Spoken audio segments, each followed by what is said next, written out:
Welcome, friends, to a new episode of the Soul Kitchen podcast. Today, I'm sitting with a very special guest that has been recommended to me by Lydia Lins. And Lydia has been one of my former guests. Her episode has actually been the one that has been most listened to, fascinatingly. Oh, wow. But today, I'm meeting with Greg Papania, who is a music producer, a visual artist, and an entrepreneur. He has launched an app called Science on the intersection of music and well-being. And today we're going to learn about his life, how he ended up playing these roles, about his new app, about how he combines music with wellness. And I'm very excited to meet you today, Greg. How's your day going so far? It's a great day so far. It's a stunning day.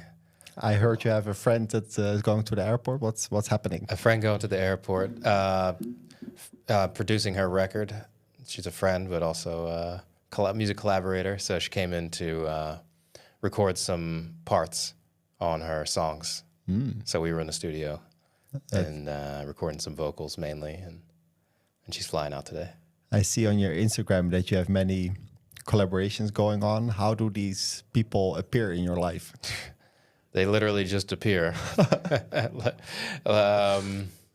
Feel like we attract what we put out. So in many ways, it's how I met Lydia through another friend. He just called me one day, said, "Hey, you and Lydia should meet. She's recording an album. She needs a producer."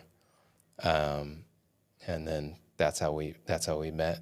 And my other friend now, actually, I'm friends with her mother, who I met at Ecstatic Dance.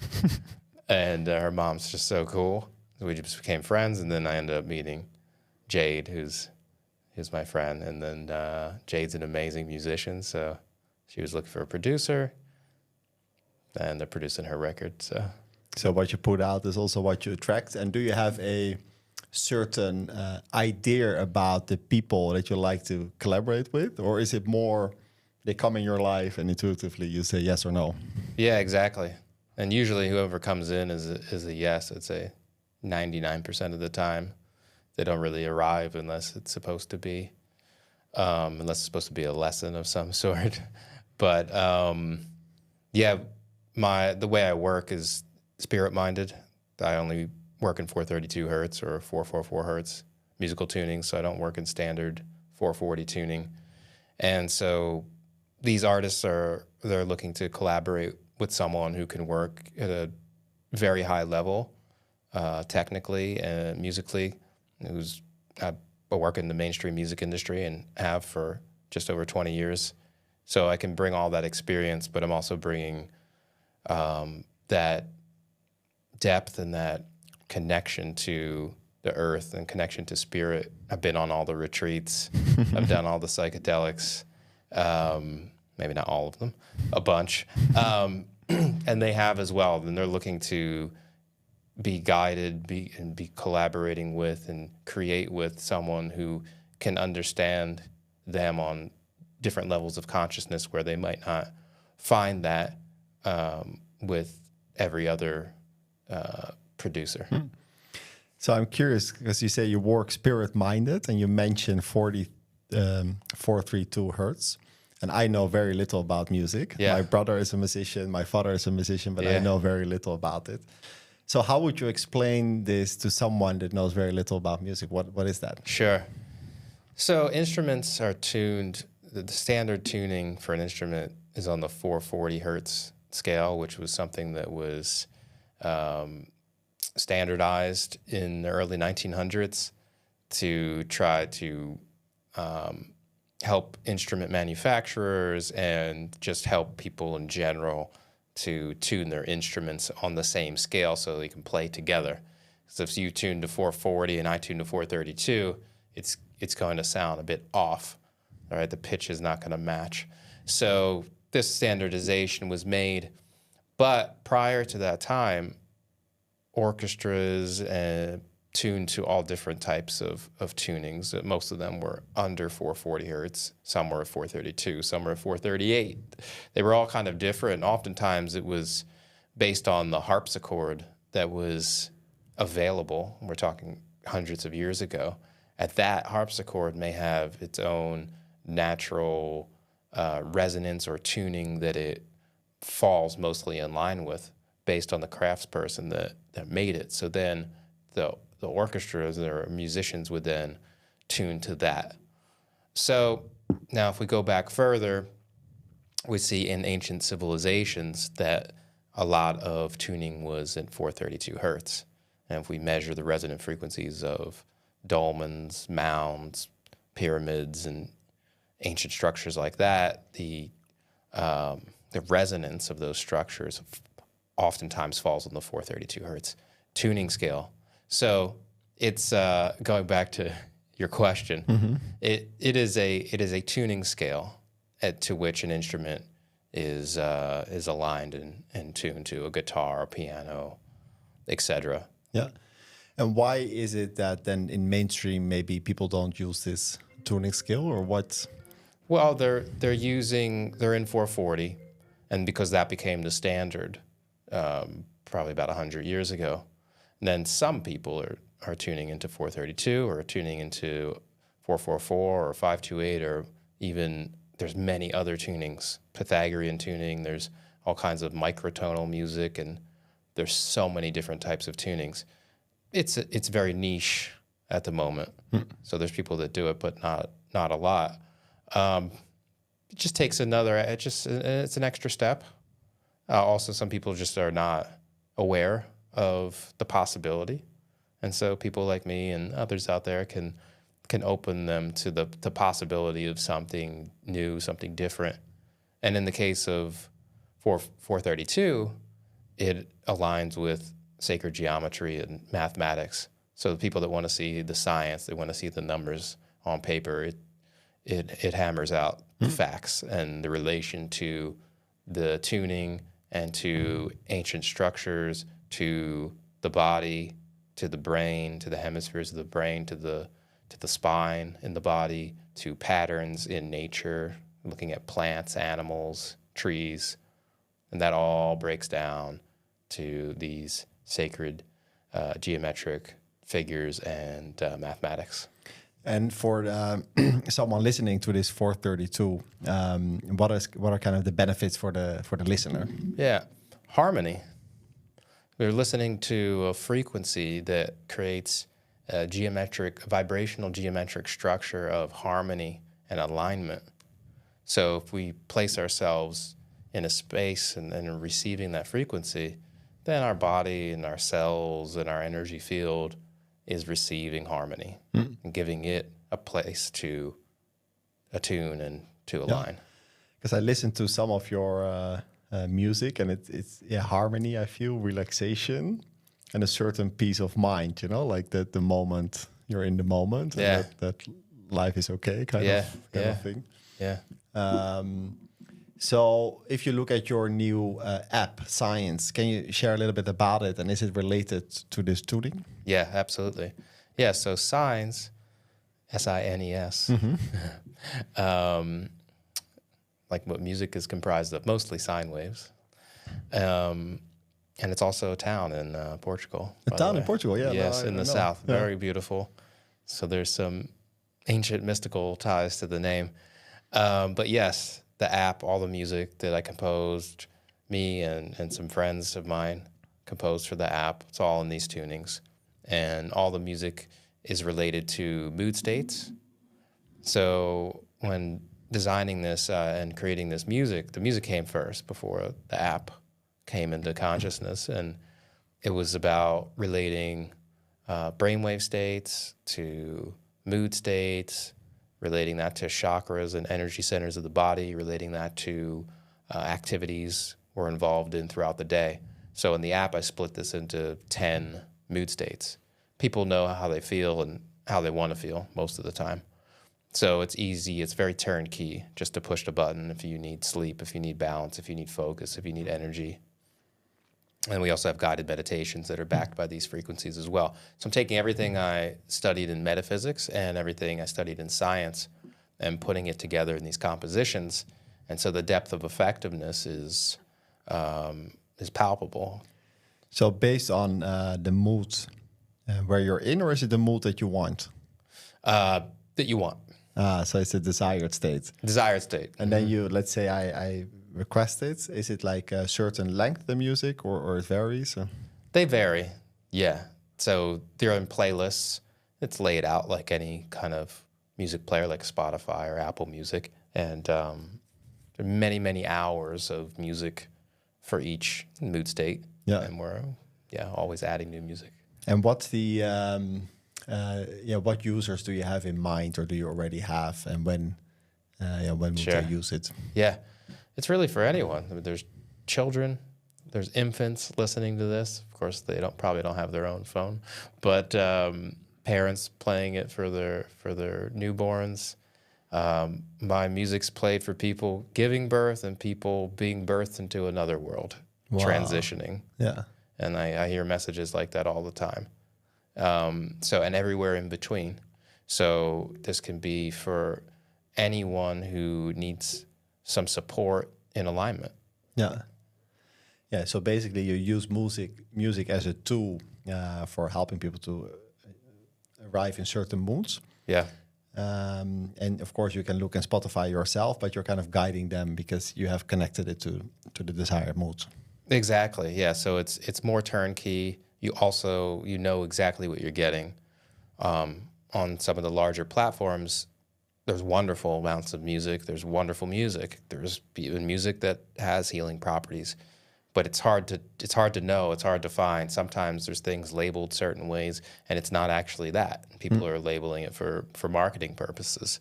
So, I've created this platform because I really want people to have the access and the true depth of effectiveness. So it really makes a difference if they just have 5 minutes, 10 minutes, 20 minutes to play something. It really can help. Yeah, beautiful. And how do people get to know the app? I mean, of course, there's different marketing tactics, but in Sure. your case, how do people get to know it? Well, there's been a lot of word of mouth through the different teachers and guides that I have on the app for the guided material. So they're always sharing it. There's a lot of healers, energy workers, and practitioners of all types that have, even before the app, always use my music. They love to play it, and it helps their work in their sessions. So now with the app, then they're available. They're sharing that with their clientele. So I think just like the music, it's been a very organic approach, and we, of course, are implementing some marketing things, and we'll grow that as we go. Yeah. And is it always your music, or do you also curate music of other people?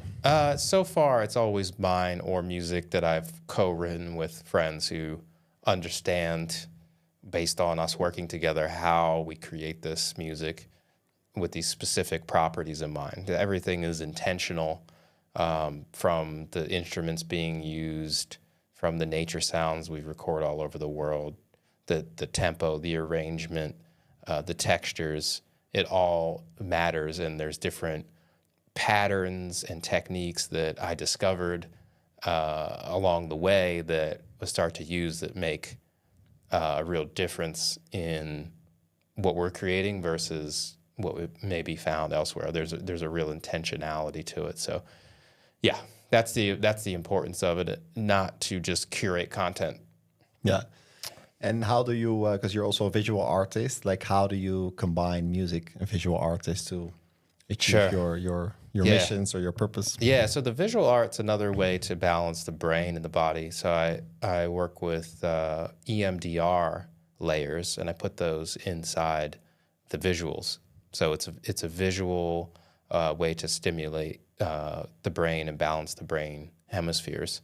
So then you can put that together with the music or binaural frequencies. Now you're getting an audio and visual experience, which is making it even stronger.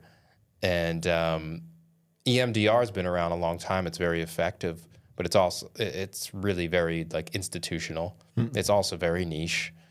And usually it's a green dot on a black screen moving side to side. And you look at it, and over a period of time, it synchronizes the brain hemispheres. So I felt like, why not make it like art? Yeah. Let's put this in art. So if someone is looking at this, it's a beautiful piece of art. Or if we want to put it on a wall somewhere, it's a beautiful piece of art. But it's doing something in the space. It's doing something for people in the space who approach it and take that into their eyes. So you combine music, visual art, and therapy. Yeah. So that seems quite like a quite fresh approach. And when you hear music, how do you come up with this visual art? Is that very intuitive, or there are certain connections you make between music and art, or it's very intuitive. It's just painting digitally, and it's whatever. It's like how I create the music too. It's whatever I'm told, whatever comes to me, and then I'm doing that, and then I'm taking, of course, the EMDR from in the traditional sense, moving stimuli on the screen at different brainwave states, putting that as subliminal layers underneath the art.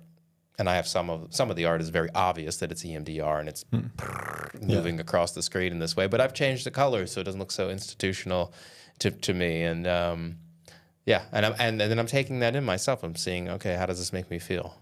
Is this hitting the mark for what it's intended to do? So you test how you feel about it. Yeah. And can you always create, or it comes in waves, or how do you prepare for creativity? I'm creating every day. It's what I do. It's why I'm incarnated in this semi-solidified perspective called human experience, and it's like breathing for me. Yeah. And is it something you just sit and you can create, or do you have certain rituals that you first go for a walk, or you're in nature, or you take a it's just immediate cup of tea? It's immediate. I mean, of course, I have daily practices of getting up in the morning and doing some kind of movement, workout, yoga, jump in the ocean, that kind of thing. Eat a certain breakfast or something, and then it's time to I'm in the studio 12 to 14 hours, 12 hours minimum every day. I'm in the studio. Wow, you're disciplined. Yeah. You take some time off sometimes? Sometimes, rare. Sometimes. Sometimes just a few hours, half a day, go meet with some friends, walk in some nature. Of course, I travel here and there, but I'm not a big, lay back on the lounge chair on the beach kind of person. I feel like my life is almost a vacation. Because you love what you do. I'm loving what I'm doing. Yeah. And it's what I want to do. Yeah. Yeah. Amazing. It's a blessing. Amazing. So I'm curious, I scrolled through your Instagram and I saw like a sentence. You said, "Good luck with the roles you're playing."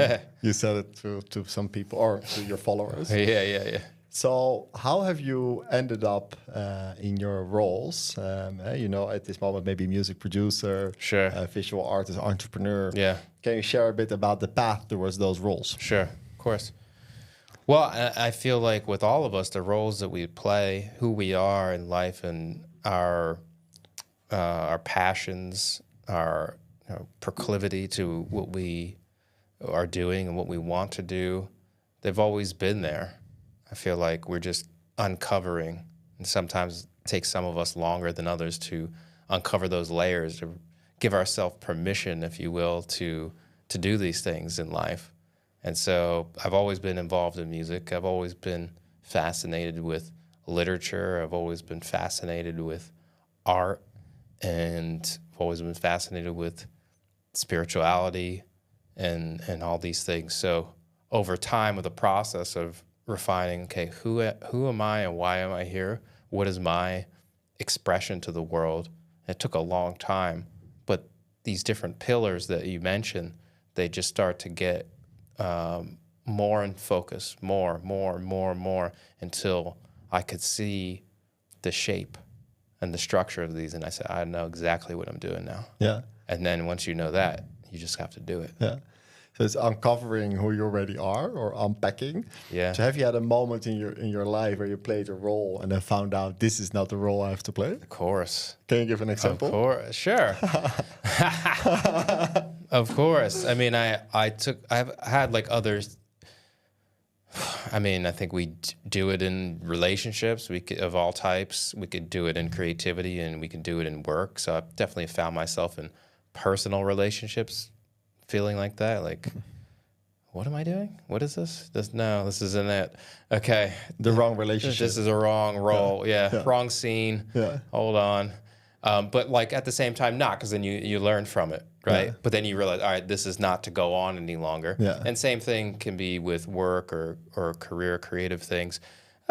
Maybe found myself doing certain type of work in the industry, in music, in sound in general, and felt like, this isn't it.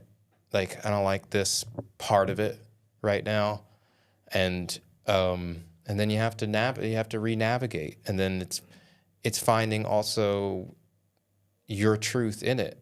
And I quit the music industry for 6 years because I was bored. I was confused with what are we doing? I don't know what I'm doing. Maybe that, and like in hindsight, sometimes it feels like, gosh, that seems like so negative. But like, that's just how I operate. Like, I'm like, what are we doing and why? I can't just like, woo, all right, it's a party. And sometimes like, that's great. Like, we should definitely be having fun, but I'm always looking at why, what am I doing? Why am I doing this? Yeah. So. How old were you when you quit the music industry? 27. Yeah. 27. And then what happened in those 6 spiritual journey? Yeah. I was still mixing sound. I was working a lot of television and film, just mixing sound. And I didn't love that work, but I learned a lot from that work. And I worked on tons of shows and films. And then music started to call me back after I did all this spiritual work, psychedelic work, psychological work of all types. And then it was calling me back, and I fought it for a while. I was like, nah, this can't be. No. And then I wanted it. But then when I got back into it, it was my way. It was in the tuning I wanted. It was in the expression that I want. It was not like I felt like I had to do something to fit a role or to fit popularity, which I wasn't really into. So it was confused in the early stages when I was in music, because it was sort of incongruent. Like, I didn't really like the music I was working on. So if you look back at that 6-year spiritual journey, psychedelic work, I assume maybe you're still doing certain things, but what has been the essence of, let's say, what you learned from that 6-year period? Wow.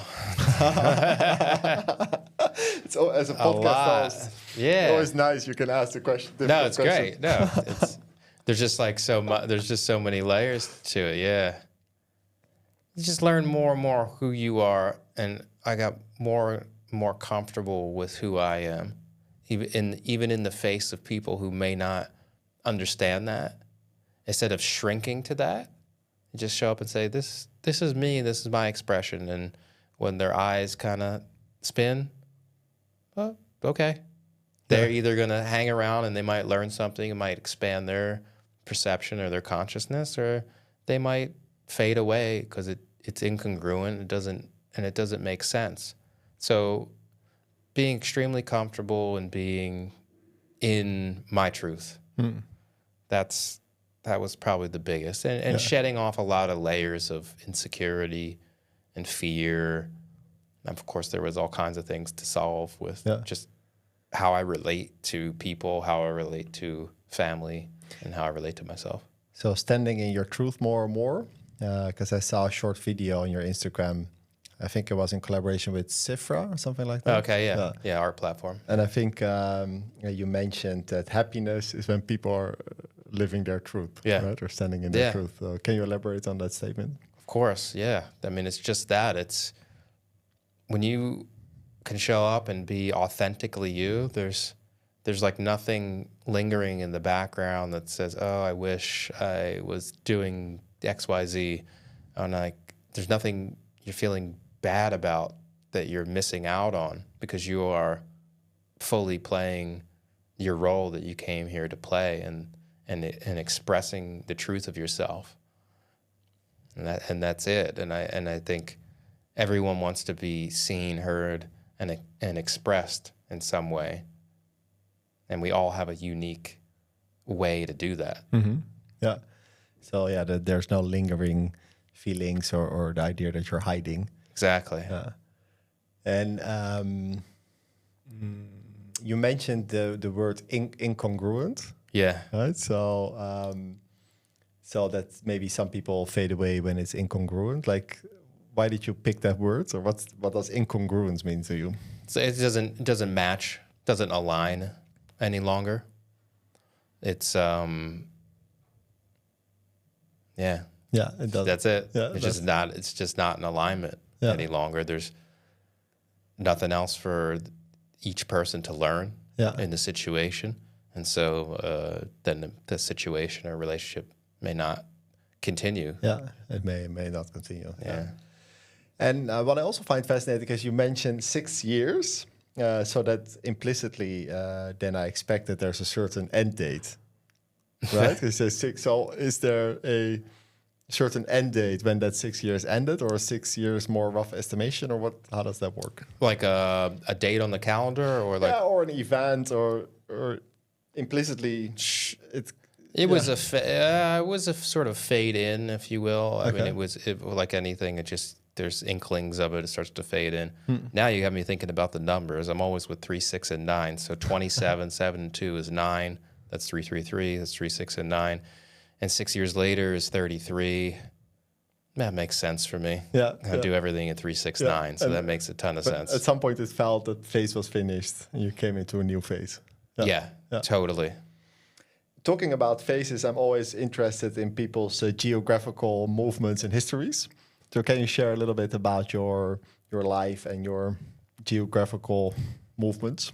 Sure, like places I've lived. Yeah, maybe where you were born, where you've lived, why you live in Portugal now, some geographical movements. Of course. Well, again, I go to the numbers. I traverse parallels and ley lines. So I was born in New Jersey, 39th parallel, where I live in Portugal. I'm on the 39th parallel. Oh. So LA's on the 33rd. So I seem to hop around these parallels, and they're energy centers on this planet, in this hologram that we're in, that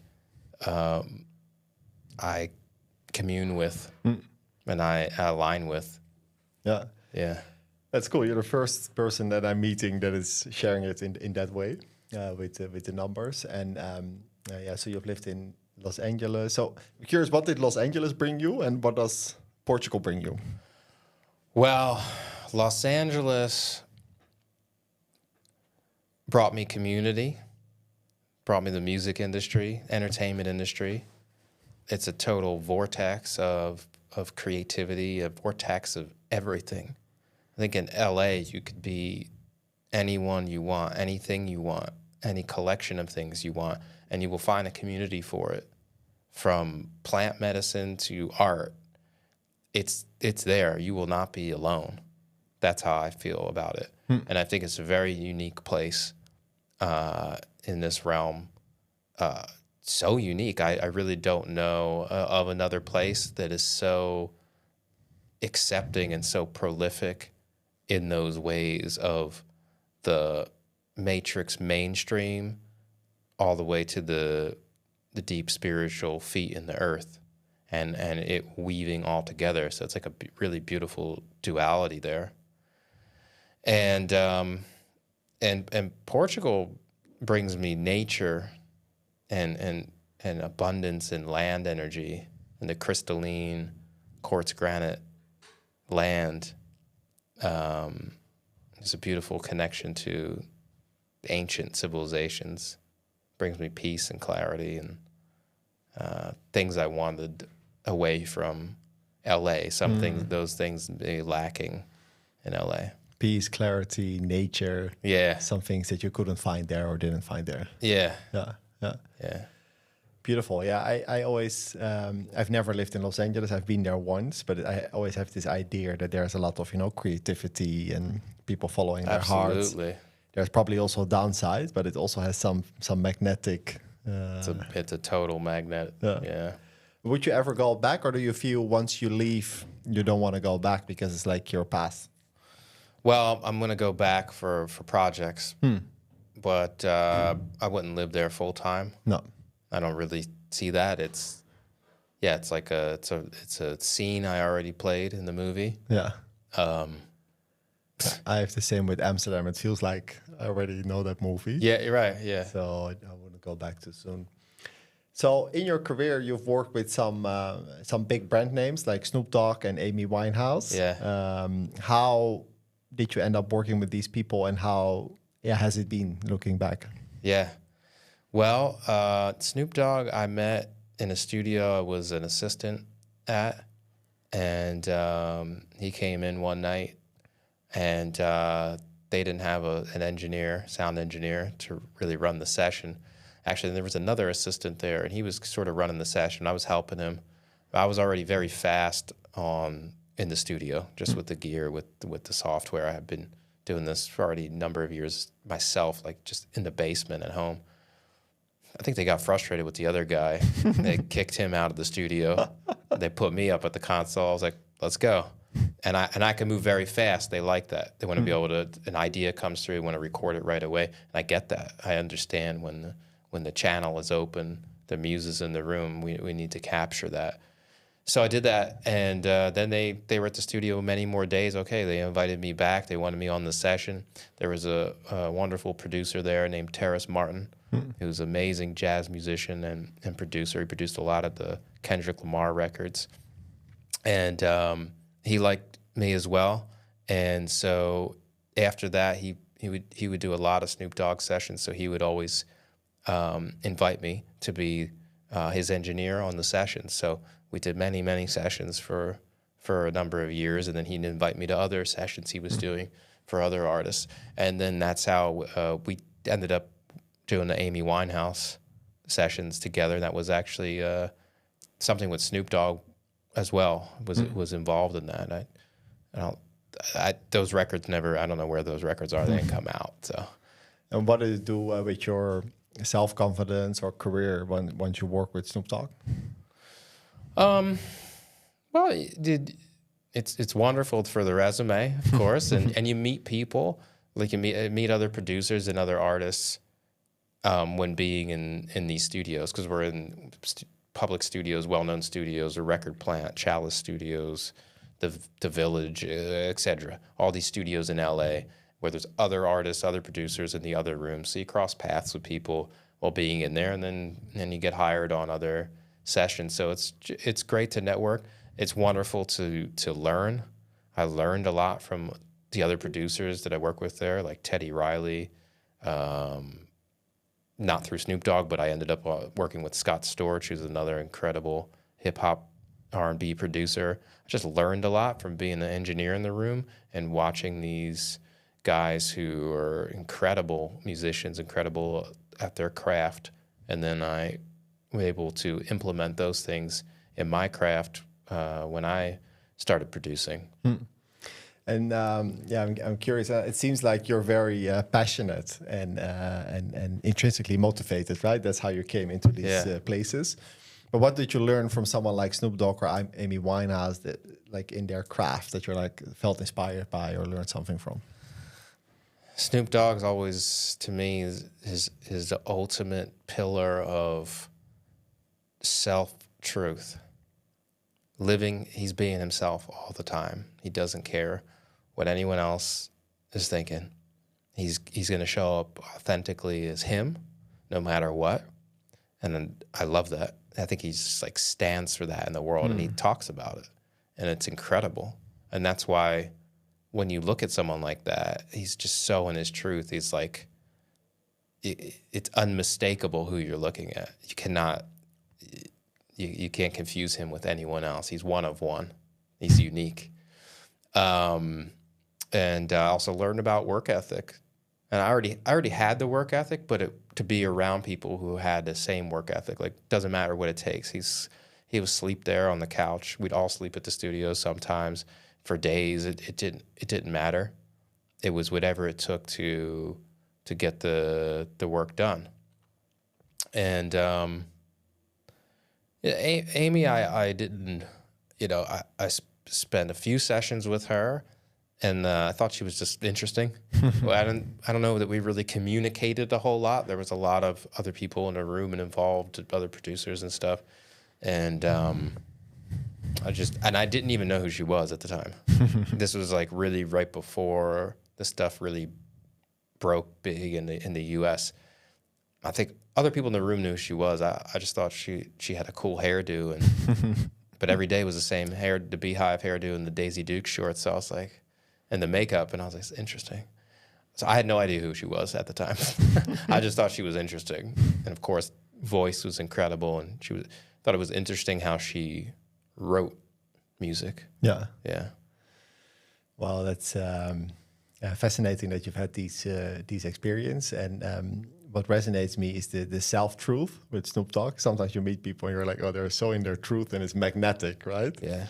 I think it's still a practice every day for me. If you look at your own life, what really helped you to stand more and more in your truth? I mean, we already discussed this 6-year journey, but has there been a moment or a teacher or a lesson where you're like, I learned a lot about truth? I feel like it's been a continuous process, and being willing to hold myself accountable and hold the mirror on myself and ask myself, is this me? Is this my truth? And constantly checking myself on that and refining. I feel like when you're a kind of a people pleaser person, or you want everyone else to feel great and everything to be okay, and that's the kind of person I have been.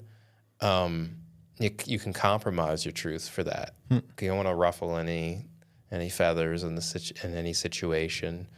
But as you get a bit older, you realize, like, fuck it. There's no time like for this like the time's ticking. Yeah. And so things clicked for me where I was like, all right, I'm just letting it all out. I don't care what happens. No. If I die doing it, so what? Yeah. Because it's worse to hold it. It's terrible to hold it in. For me, the process of self-truth, the podcasting has been an important step, because when you podcast, you cannot hide anymore. Yeah. Right? The topics are shown, everyone can listen, and sometimes also share about myself. So that's why it has been a step-by-step process. Now we're on video, but episode 1, there was no video. So it's beautiful. I love this. Yeah, it's step-by-step. Yeah. So I listened to Oprah Winfrey and in conversation with Paulo Coelho, and I was like listening, what can I learn from her style in interviewing? One of the questions that she asked that I liked was, what lesson in life took you a long time to learn? You know, maybe you needed a few times to learn it, but what has it been in your case? Wow. There's a few of them. Saying no to things that just aren't aligned with my truth, my greater purpose, what I want to do. One of the biggest things is just walking in my truth and all the things that relates to. Where that means saying no thank you to certain types of relationships or certain types of work. Just making decisions based on the feeling of like, yeah, that feels good, let's go with this. Based on like, that's a good idea, that looks like a great opportunity. Most of the time, those are not great decisions. That just ends up being junk mail. You know? Yeah. So it's saying no when it's not really in your part of your mission. And how do you recognize when it's a no? These days, it's really just it's like, what's my initial response? My initial response, if something comes in, some kind of opportunity, if my initial response is like, nah, then it's just, that's it. That's a no. Like, I didn't even think. It was just the energy of it was just like, no. Or if I and then maybe that comes with a scene that I see, like, yeah, I know what this is. This is XYZ. Like, it's not for me. I don't want to do that. Yeah. Now, when something comes in and says yes, it's like, ooh, yeah, let's do that. Yeah. So it's really your initial response. Initial response. It's like old cliches are beautiful. I just don't really love them in art. but it's like, it's first impressions are everything. That's an old cliche. Yeah. I think we can learn a lot from old cliches. Yeah. The first impression is important, right? Yeah. And so one is about saying no when things are not part of your truth, but you said there's a few lessons that took you a long time to learn. So what is another one? So believing in others more than they believe in themselves, believing in others, seeing others' possibility. I'll relate this to like being a producer and looking at someone who's calling themselves an artist, right? They want to do all these things in the industry, and they have great talent, and I'm looking at them going, "Woo, they got it! Like it's incredible," but then they have a lot of things that they need to overcome themselves, because you got to be a full package. You got to be able to,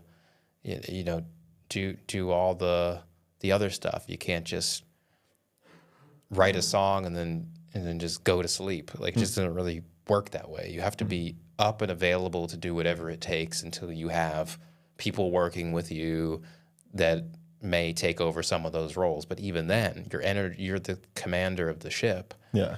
And so there's been a lot of situations where I put time, I put finances, put stock in people who I believed in more than they believed in themselves, because I believed in their possibility. I stopped doing that.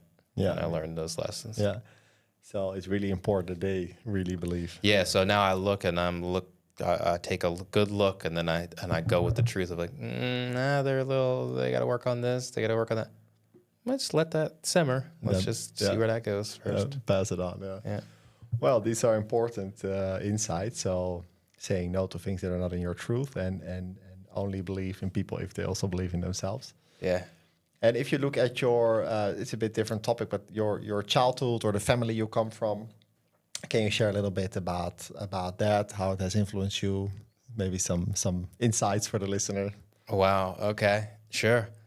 Well, my father is an entrepreneur, so I learned a lot of entrepreneurial things from him. I'm still under training. He's the king. So, was he entrepreneur in music or some other field? Not in music, no. In different types of industry. He had a trucking business. They would transport. He was involved in metals to build trucks, to build things.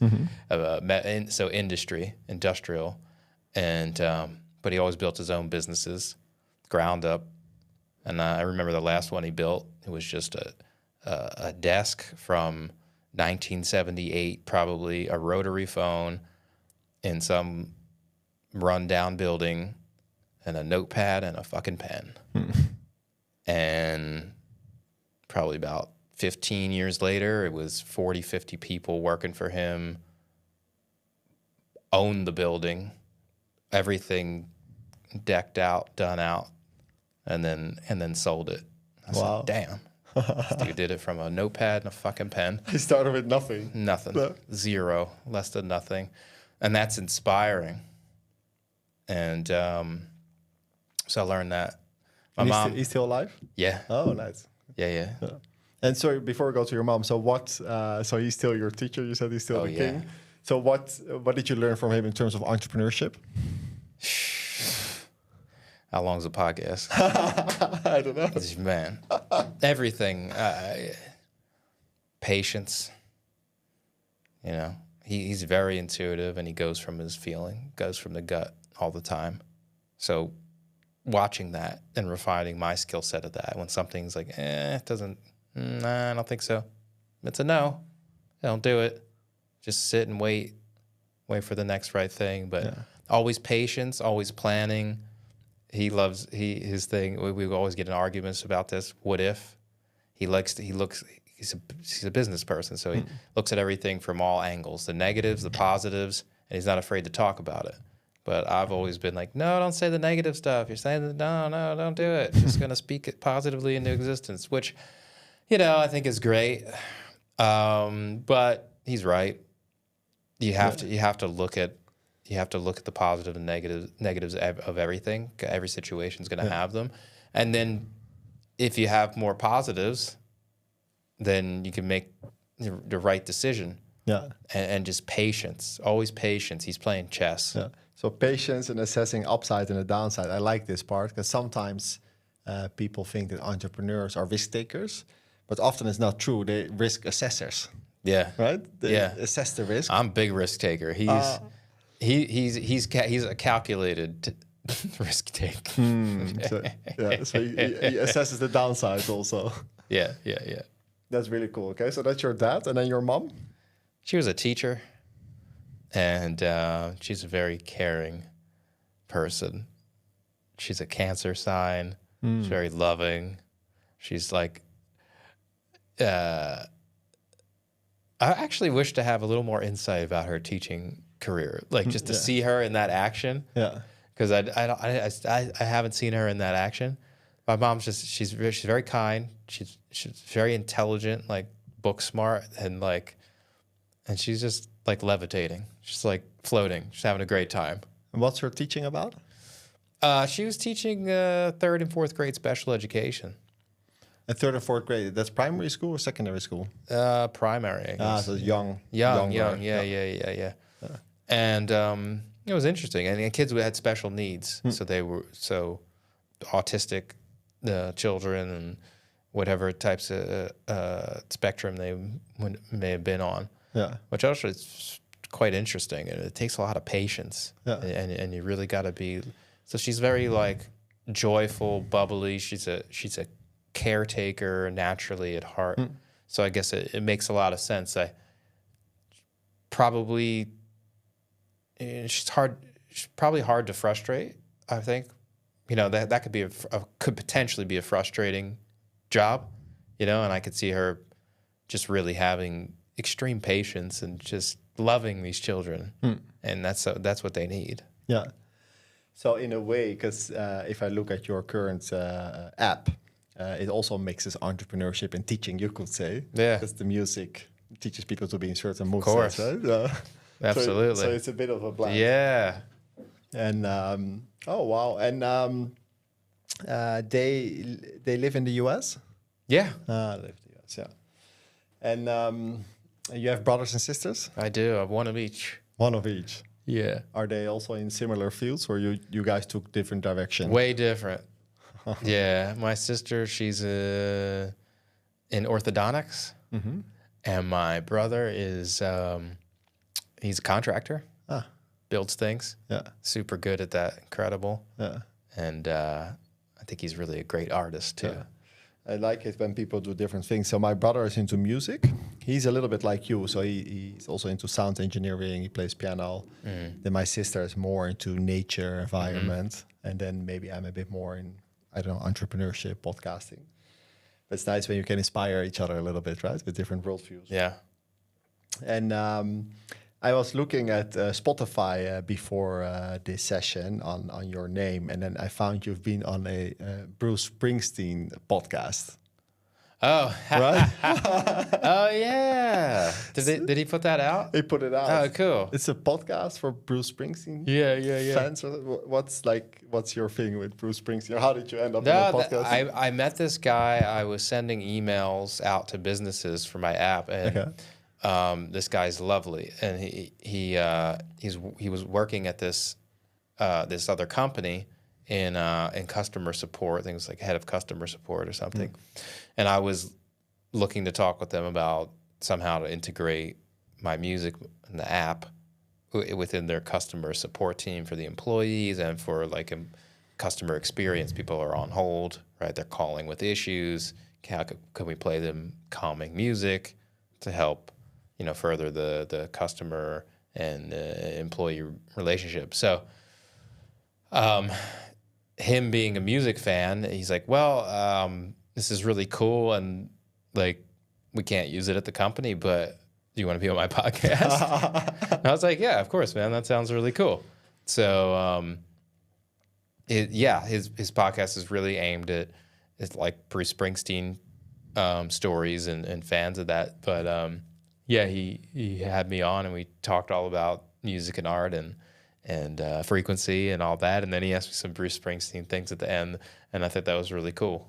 Yeah, it's cool that the podcasters choose like specific topics, right? Yeah. Recently, I was at a festival with someone, and she told me that thinking will be the next wave of consciousness, that we're become more aware that thinking can also be polluting. But that's her view. But what's your view on thinking? I don't believe in it. You don't believe in it? No. I believe we're just Tell me more. beacons. We're just antenna walking around, receiving signal of what is. So you don't believe in thinking, but don't you believe in the value of thinking, or don't you believe thinking exists? I don't believe it exists. I believe in like reflecting. I believe in reflecting. Yeah, so when I think about, for instance, now I'm thinking after this podcast, he will make video reels, for instance, right? Yeah. So I'm thinking about that. But is that then thought, or is that reflection, or what's that? How do you I call feel that? like it's you receiving the downloads of what to do. Yeah, so I'm receiving a download of what to do next. Yeah.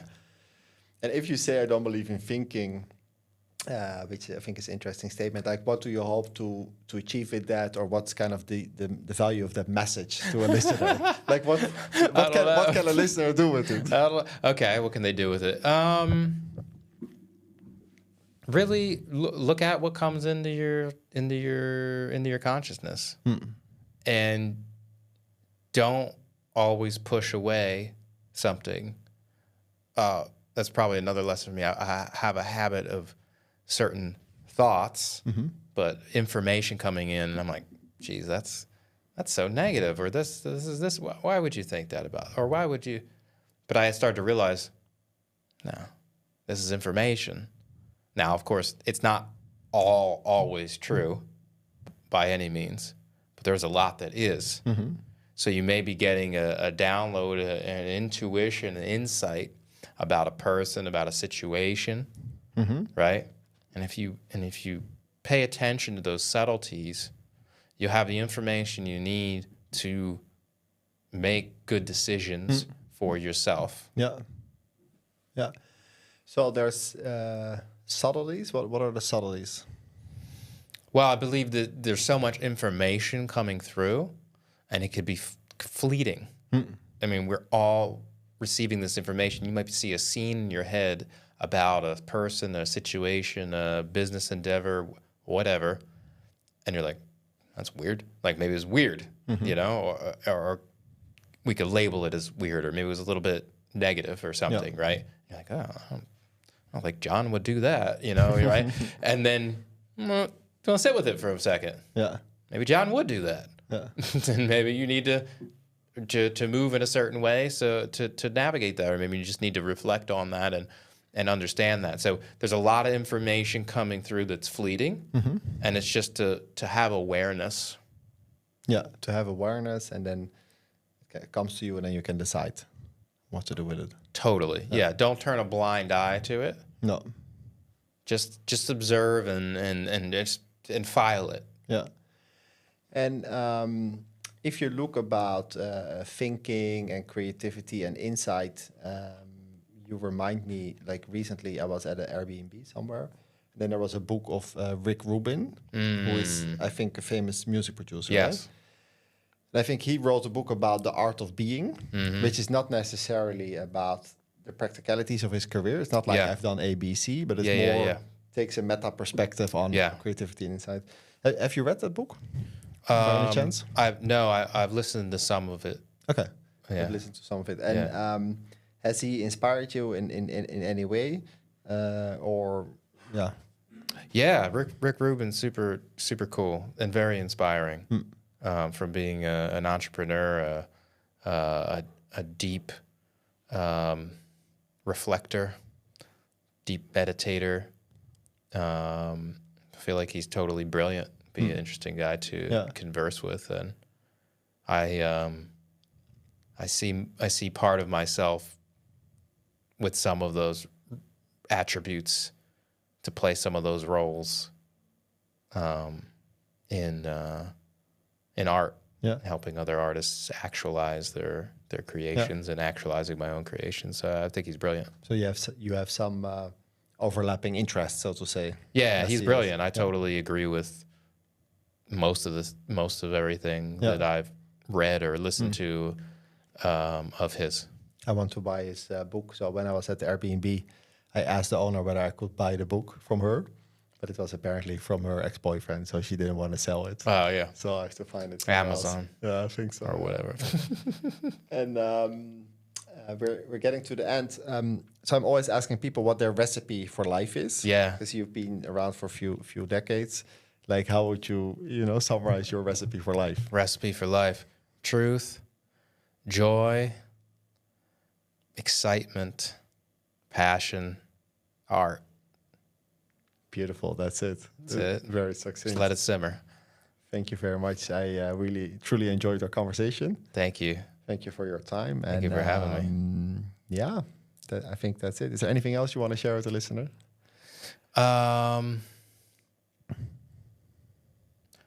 Love yourself, believe in yourself, and whatever is in the back of your head and kicking around in your heart and your soul, just go fucking do it.